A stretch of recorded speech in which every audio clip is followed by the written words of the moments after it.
Շարունակում ենք ծրագիրը եւ արդեն մեզ է միացել վերլուծաբան Արմեն Չիբուխչյանը, բարի երեկո Արմեն։ Բարի երեկո։ Արմեն, վարչապետը նորից գնաց Ռուսաստան։ Այո։ Ինչու՞։ Ասենք Ալիևը չգնաց, ինքը գնաց։ Տեսեք, ուրեմն ես սովորաբար եթե հիշում եք ամեն տարի այս հավաքները լինում է։ Սրանք ԱՊՀ ԵԱՏՄ ավարտական հավաքներն են, այսինքն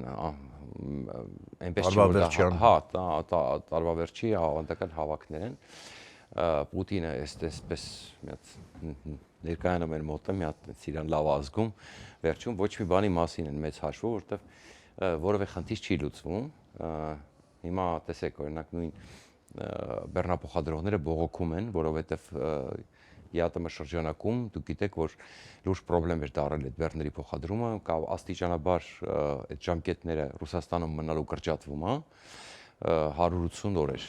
ժամկետը Ռուսաստանում մնալու, տարվա ընթացքում կես տարի կարող էր իրանք այնպես էին մտնում դուրս գալի, որ 180 օրը չանցնի, հերիք էր անում։ Սարքեցին 90 օր, այնտեղ էլ այնքան են երկարացնում այդ ապրանքը ընդունելու, ապրանք տանելու, չգիտեմ, process-ը տենց եւ այլն, որ մարդիկ մեկ անգամ, երկու անգամ գնում են, ուրեմն դե ընդհանրապես ամիսն են 1-2 ռեյս անում ու մնում են այնտեղ, ասենք, այդ տարբերակում։ Եվ սաղին բան են արել, պատժել են եւ չեն թույլ տալիս էլ մտնել Ռուսաստան։ Այդ արարականը գիտեք, որ նա պարզվում է, ուրեմն չնայած ժամկետների խախտմանը եւ այլն, հիմա կաշառքով են մտնում դուրս գալի, հարցերը լուծում, այսինքն կաշառքով կարողանում ես փող տաս, մտնես դուրս գաս։ Այսինքն Ռուսաստանը խոսքը ասենք ապրանք տեղափոխող մեքենաների բեռնատարների, այո, թրաքերի վարորդների մասին է։ Եվ դու չես հասկանում, ուղղակի տրամաբանությունը, այսինքն հատուկ պետական հրաման է, այնքան փող չկա, որ ասում են այդ թրաքի վարորդներից է փող հավաքեք, որովհետև գիտեք ինչ, ես այդպիսի բան առաջին անգամ եմ լսում, որ դու արգելված լինի իրավունք չունենաս երկիր մտնելու, փող տաս, մտնես երկիր, այն դեպքում, որ դու արգելված է քո երկրի, քո մուտքը այդ երկիրը, բայց ամենավտանգավորը գիտեք որն է, չխարատվեցին ինչ առումով, իրանք չեն հասկանում, որ սենց հիմա այդ մարդկանց սենց կաշառքը տալիս են մտնում դուրս են գալիս, հիմա կարող է բռնեն, նստացնեն, հետո ասեն, եթե չես ուզում նստի, ստորագրի, որ գնում ես պատերազմ, որտեվ դու ապօրինի խատել ես մեր երկրի սահմանը։ Ես հիմա զգուշացնում եմ, ես լսեցի այսօր ու տարօրինակ էր սա առնվազն կարճամտության արդյունք է,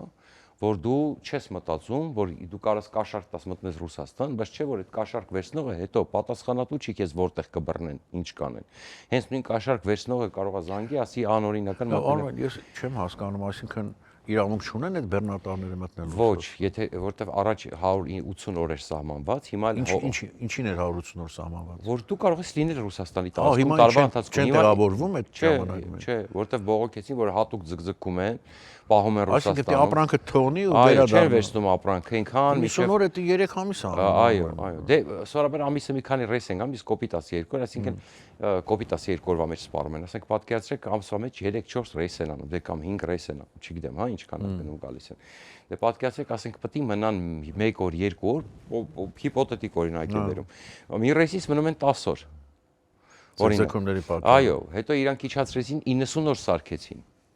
Հասկանում եք, դե մի ռեյսից ասենք մնում են 10 օր, 9 ռեյս անում են, բրցնում է։ Մոտարապես էս հասկացաք համակարգը։ Հիմա սարքում են 30 օր։ Եվ գլխավորը, որ տեսեք, բոլոր երկրները այդ խնդիրը ունեն, դա մենակ մեզ չի վերաբերվում, այսինքն բոլոր ԵԱՏՄ երկրները այդ խնդիրը ունեն, բայց ոչ մեկ չի ուզում բարձրաձայնել այդ խնդիրը, որովհետև հասկանում են մի բան, որ Պուտինը դրա դիմաց ինչ որ բան է պահանջելու։ Եվ ոչ մեկ պատրաստ չի ուրեմն եւ Արադ Միրզոյանն էլ չէ, ասեց կարծեմ, որ եթե դա քաղաքական ճնշում է, ուրեմն ինքնիշխանությունը դրա դիմաց չենք պատրաստվում սիճել եւ այսպես շարունակ, հա, բնականաբար քաղաքական ճնշում է, բայց ամենավտանգավորը հետեւյալն է, որ հիմա, այսինքն հասկանում եք, էսա ԵԱՏՄ-ն, հիմա դուք աշարքով մտնում դուրս ես գալիս, ոնց որ հիշում եք այն բանի, Սպայկայի բեռնատարները պահեցին, 150, եթե չեմ սխալվում, բեռնատար բռնեցին, ձերբակալեցին։ Ուղղակի։ Հիմա նույնն էլ էսա, դուք աշարքով տալիս մտնում ես, մի օր բռնելու են, ասեն դու 5 անգամ ապօրինի խախտել ես, ասում են դուք արծիկատ եք խմե, վագրի սիրտ ունեք։ Դուք պատկերացնում եք օրինակ մեկին բռնեն, ինչքան են տալի մտնում, չէ՞։ Ասեն դու 15 անգամ կամ 100 այլընտրանքը ինչ է։ Ես ուղղակի զգուշացնում եք, իրոք եկեք զգուշացնենք, որովհետև չեն հասկանում ինչա կատարվում։ Այսինքն, տեսեք, օրինակ նույն այն բանի Քրիմի կամուջի պայթեցման հետ կապված հայերը ինչ է խառնված այդ գործում։ Հայերին բռնեցին, դատեցին, այդ հայերը կապ չունեին ընդհանրապես։ Ուկրաինայի սպեցօպերացիաներ իրանք էլ տեղյակ չէին, մեկը հերակառավարող էր, մեկը ընկերություններ, որը ընդհանրապես կոպիտ ասած, իրանք ընդհանրապես դրա հետ կապ չունեին եւ ապացուցած են դրանք կապ չունեին։ Այսինքն մարդիկ չեն իմացել իրանք ինչ են տեղափոխում, ոնց են տեղափոխում, վարորդը չի իմացել իր բանում ինչ է, ինքը գրած է բեռը ստացել է, տարել է, հասկանում եք, սաղին ցմահ տվեցին, չնայելով։ Հիմա հենց այդ է խնդիրը, այսինքն որ ասում են ԵԱՏՄ-ին բարձրացրեք այդ հարցը։ Լավ, իսկ այս այցը վարչապետի այցը այդ հարցում ինչ-որ բան կունենա։ Դե հենց այդ եմ ասում, գլխավոր խնդիրը այդ էր, որ բողոքում էին, որ գոնե այդ բանը, ոչ մի երկիր կարծես թե չուզեցավ մտնի այդ բանի մեջ, որտեղ հիմա էլ օրենք են մտցրել, որ ուզում են ընդհանրապես 90 օրներ 30 սարքեն։ Հասկանում եք, սա ուղիղ ճնշում է, որովհետև բոլոր երկրները հասկանում են, որ չի կարելի։ Այսինքն Պուտինը պահանջում է աներկբա հպատակություն բոլորից, հասկանում եք, բայց այս վիճակում ոչ մեկ չի ցանկանում աներկբա հպատակվել Պուտինին։ Լավ է, դեպքում ինչ պիտի անեն, թե կաշառք կան, մեքենաները շուրտան հետ գնան, որտեղից եկել են։ Տեսեք, Պուտինը լավ, եկեք ես երկրորդ մասում շարունակենք, մեր ժամանակը սպառ։ Գովաս վերադառնանք արագ ու շարունակենք զրույցը։ Դեռ չգիտեք, թե ինչպես կարող եք դիտել սիրված սերիալները առաջինը եւ դիտել այն որակով ու ամենուր։ Ինչպես բաժանորդագրվել Armflix հայկական էքսկլյուզիվ կինոպլատֆորմին։ Հետևեք մի քանի պարզ քայլերի եւ ստացեք հասանելիություն առաջինը դիտելու Armflix-ի բազմաժանր հայկական կինոարտադրանքը։ Քայլ առաջին՝ մուտք եք գործում armflix.com։ Քայլ երկրորդ՝ սեղմում եք բաժանորդագրվել կոճակը։ Քայլ երրորդ՝ ընտրում եք ձեզ համար ցանկալի բաժանորդագրման տարբերակը։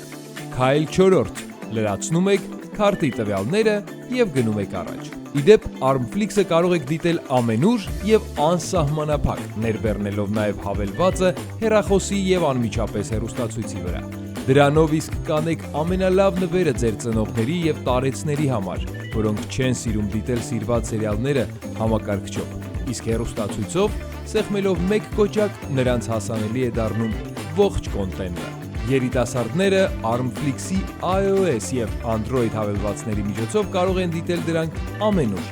Իդեպ, մեկ գրանցված բաժանորդագրությամբ կարող եք դիտել բոլոր սարքերով։ Ահա եւ վերջ, դուք ստացաք հնարավորություն դիտելու հայկական ամենանոր, բազմաժանր եւ էքսկլյուզիվ ֆիլմերն ու հեռուստասերիալները մեկ հարթակում։ Դե ինչ, բարի դիտում։ Armflix, եղիր կոնտենտի թրենդի մեջ։ Շարունակում ենք ծրագիրը եւ զրույցը վերլուծաբան Արմեն Չիբուխչյանի հետ։ Արմեն, ուզում ես ավարտել թեման, որտեղ այդ ուղիղ չվերթիմացնել խոսենք Ստամբուլ-Երևան։ Ուրեմն հետաքրքրական մի հանգամանք, որ տեսեք, Պուտինը բողոքում է առևտրաշրջանառությունից, չէ՞։ Ասում է, որ պակասել է, ամեն անգամ շեշտում է 12 միլիարդ դեր դարավ 4.5, չնայած 4.5-ն էլ լավ, բայց անընդհատ դու դա շեշտում ես, բարձր չէ, դու բան ես ուզում ասածել նես, ընդ որում դա ինքը չի ամռմռում, որտեվ դա ոսկին ու ադամանդներ, չնայած ոսկին